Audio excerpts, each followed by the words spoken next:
જૂનાગઢ મહાનગરપાલિકામાં હિસાબી ગેરરીતિઓનો મોટો ગોટાળો હવે ખુલ્લો પડી ગયો છે। આજરોજ યોજાયેલી જનરલ બોર્ડ બેઠકમાં હિસાબી શાખાઓમાં થયેલા ગંભીર આર્થિક બેદરકારીને મુદ્દે ભારે બખેડો સર્જાયો અને તંત્ર સંપૂર્ણપણે ઘેરાઈ ગયું। ઓડિટ રિપોર્ટમાં સ્પષ્ટ રીતે સામે આવ્યું છે કે વર્ષ 2020થી 21 દરમિયાન બેંક પાસબુક અને કેશબુક વચ્ચે નિયમિત રિકન્સિલિએશન્સ કરવામાં આવ્યું નથી। નિયમોને ખુલ્લેઆમ અવગણતા હિસાબોમાં ગેરવ્યવસ્થા ફેલાઈ ગઈ છે, જેના કારણે લાખોની તફાવત ઊભી થઈ છે। આંકડાઓ ચોંકાવનારા છે। રેકોર્ડમાં બતાવેલ બેંક બેલેન્સ અંદાજે ₹11.99 લાખ છે, જ્યારે વાસ્તવિક પાસબુક બેલેન્સ માત્ર ₹9.63 લાખ છે, એટલે કે ₹1.56 લાખથી વધુનો સ્પષ્ટ તફાવત હોવા છતાં કોઈ જવાબદાર અધિકારી પાસે તેનો યોગ્ય જવાબ નથી।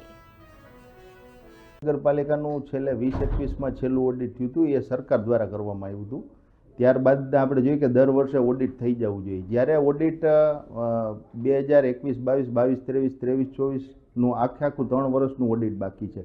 ઓડિટ બાકી હોય એથી જે મહાનગરપાલિકાનો વહીવટ છે એ બાબતે સ્પષ્ટતા નથી થતી કે કઈ રીતનો વહીવટ ચાલે છે, શું ખામીઓ છે, તો ઓડિટ દ્વારા એ સુધારી શકાય।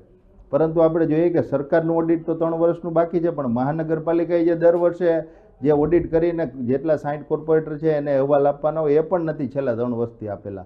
એટલે આપણે જોઈએ કે કેટલી હદે ભયંકર ભ્રષ્ટાચાર ચાલી રહ્યો હોય, કારણ કે ઓડિટ ન થાય એનું માત્ર એકને એક કારણ છે કે ભ્રષ્ટાચાર, કારણ કે ઓડિટ થાય તો તમામ બાબતો સામે આવે।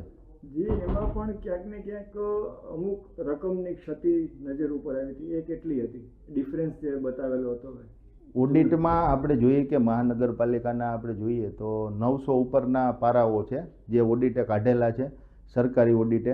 આ જે 900 પારાઓ છે એ ઓડિટ વાંધાઓ છે ને એમાં ભયંકર બેદરકારીઓ છે, જેમાં ટેક્સ સમયસર ઉઘરાવો નહીં, બેદરકારી રાખવી, અને જે વહીવટી આખી જે પ્રક્રિયા છે એ નિયમિતપણે યોગ્ય ઢંગે થાય નહીં। જે ખાતાઓ ખોલવાના હોય છે, એકાઉન્ટન્ટ આખી સિસ્ટમ હોય છે, ઓડિટની જે સિસ્ટમ હોય છે, આખી મહાનગરપાલિકાની કામ કરવાની પદ્ધતિ હોય છે, એ બાબતે જે વોટર શાખા હોય, બાંધકામ શાખા હોય, જે ટેન્ડરોમાં ખોટું થયું હોય, એ તમામ બાબતે ઓડિટે વાંધા રજૂઆત કર્યા, પણ એના પણ હજી સુધી જવાબ નથી આપ્યો। 1963થી આપણે જોઈએ કે ત્યારથી અત્યાર સુધીના તમામ વાંધાઓ ચાલે, તો સરકાર